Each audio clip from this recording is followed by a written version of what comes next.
sexual and reproductive health, especially in teenagers. I mean, I've been working long enough to see that a lot of 18-year-olds come pregnant, unwanted pregnancies, and it's not even their first one. An 18-year-old will tell you she has 1 or even 2 children at home.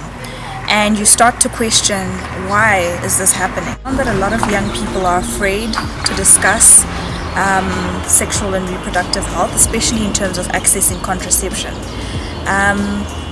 Because unfortunately, when they do try to access it, there is a bit of judgment that's passed. And this makes them reluctant to reach these services. I speak to a lot of women. I always try to just encourage them to use contraception, and a lot of them don't even know what options are available to them.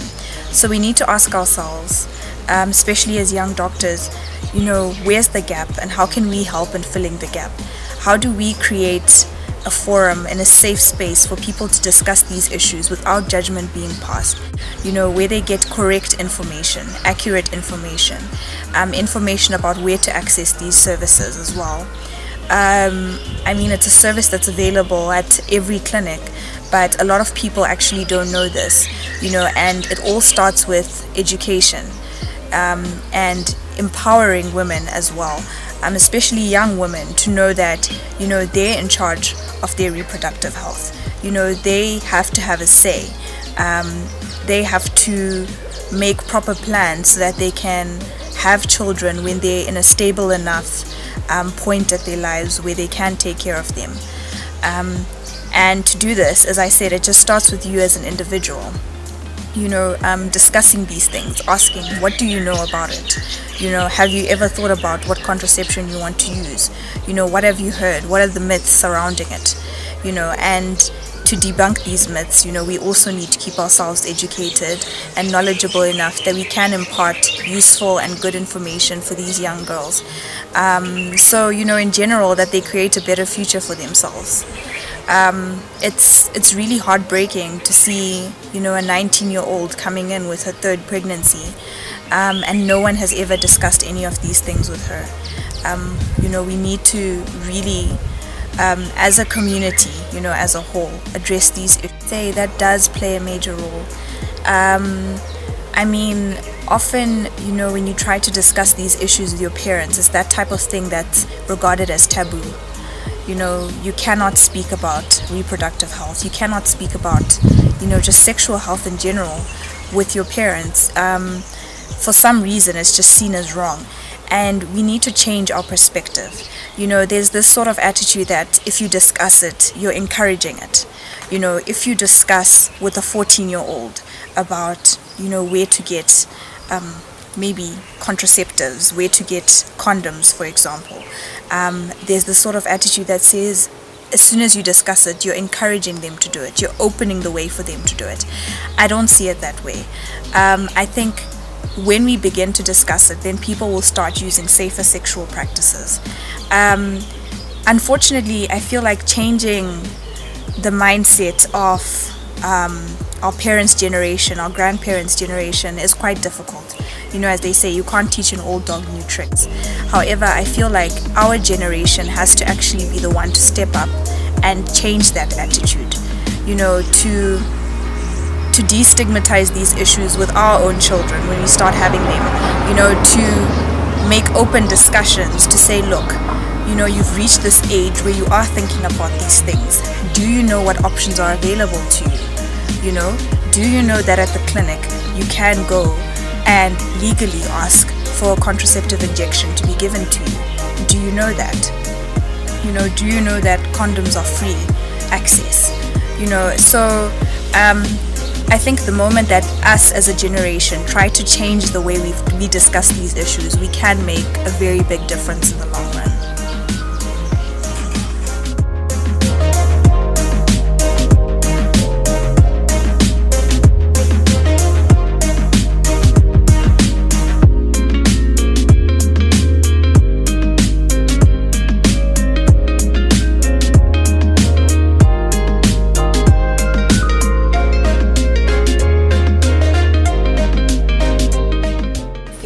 quite strongly about is mental health care and health professionals. I feel like as young people, it's something that we really need to talk about more. We need to be more open with each other about it. The thing is, as health professionals, we do learn in medical school that, the WHO defines health as a state of complete physical, mental, and social well-being. But often we neglect those factors, not only when we address our patients, but also especially when we deal with ourselves. So recently I was reading something about mental health and health professionals in the States. They've been doing a lot of studies around there to address these issues. And they have, really shocking statistics about suicide rates among health professionals, particularly doctors. And it really made me think that, unfortunately, for a lot of us, there's a lot of stigma surrounding mental health. There's this sort of victim blaming that happens with mental health that doesn't happen with any other sickness. It's this sort of thing where people say, you brought this on yourself. You're weak. You deserve to feel the way you're feeling because you asked for it. And the way I react to that often is, particularly when I think about dealing with depression, is that who would choose to be miserable? We all want to be happy. We all want to be satisfied in life. We all want to live a wholesome life. And I feel like in order to destigmatize mental health, it should be that type of thing where as young people we're coming together, we are discussing how we're feeling, we're making it normal, to say, I'm not feeling okay today. Can you help me with this? Unfortunately, a lot of us feel that by doing that, we're weak. We're not strong enough. We're not like everyone else. The other thing about mental health for me on a personal level is that I find also that when you do try to speak about it, it's something that makes people very uncomfortable. I remember once I had gone through a very traumatic experience at work, and I tried to speak to one of my friends about it, and I basically said, look, I've been going through this, how do I deal with this? How do I come out of this? And they basically just told me, hey, just have a drink, just have a good time, you'll forget about it. I remember trying to speak to someone else about how I was feeling very low, and they said to me, no, prove it to me. And that just showed me how we really don't take it seriously, and we need to, honestly, because it's something that's sweeping across young people. The suicide rates are shocking, and even our attitude as health professionals, when we see a patient who has tried to commit suicide, it's usually maybe not on purpose, but it's a dismissive attitude. It's that type of thing, while it was just a cry for attention. It's them just looking for attention, and it's not serious. And we need to change our attitudes as well, so that the general population can also change how they feel about it.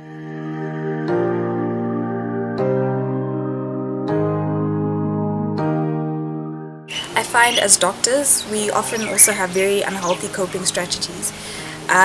Because people view us so highly in society, sometimes it's like we're not human. We don't have our own personal struggles that we go through. And the unfortunate thing is that a lot of us, as I said, at the end of the day, we are human. A lot of us do go through a lot of things. We experience very traumatic situations, and the way we cope with this usually is just sweeping it under the rug, or maybe using alcohol and other things just to push it to the side. I often find that it would be useful if we maybe had debriefing sessions, or forums where we can discuss things that have happened to us in an open way, and also hear from other people, our seniors, other people who've been through the same things, who can tell us how they coped in those situations. I think that would really be beneficial to us as we start out in this profession.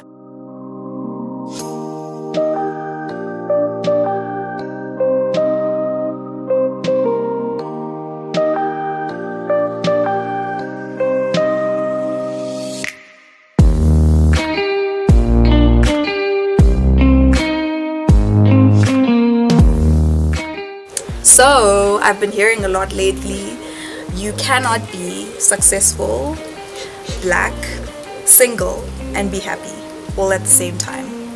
Apparently, it's impossible.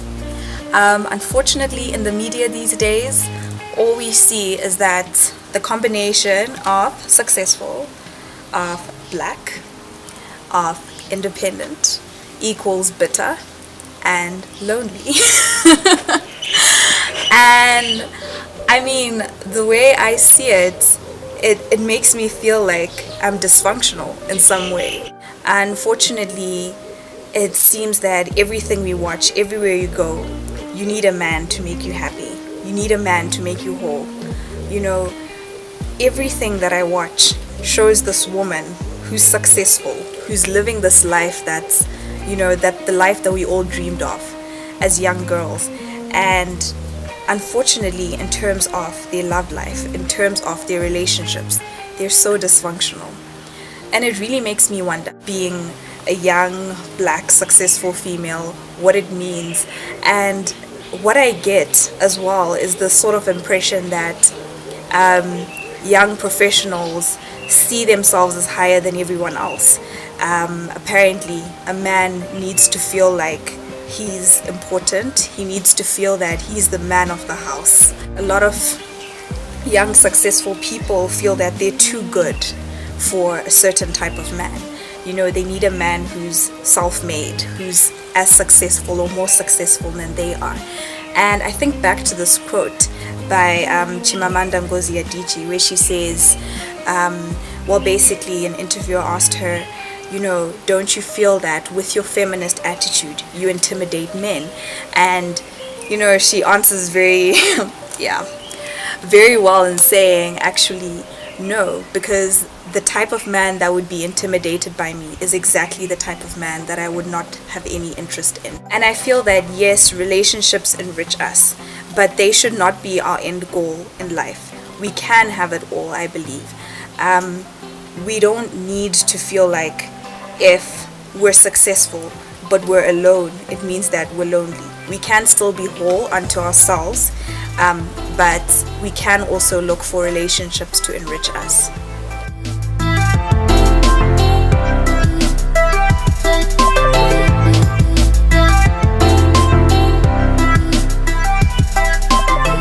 I have this friend who's always telling me that I'm too much into the self-love thing. Apparently, I talk about it all the time and it's getting old. The way I see it, self-love is really important, and I'm always hearing that if you don't love yourself, you can never invite good people to love you. If you don't show yourself what you're worth and what you deserve, you'll always invite the wrong people into your life. And from a personal perspective, for a very long time, I had very low self-esteem. And because of that, I invited all sorts of wrong people for me into my life. And they made me feel worse about myself. This continued until I reached a point where I said, you know what? I'm great. I deserve good things in life. I deserve to be happy too. And until I can find that in someone else, I'm perfectly happy giving myself all the self-love that I deserve. Yeah.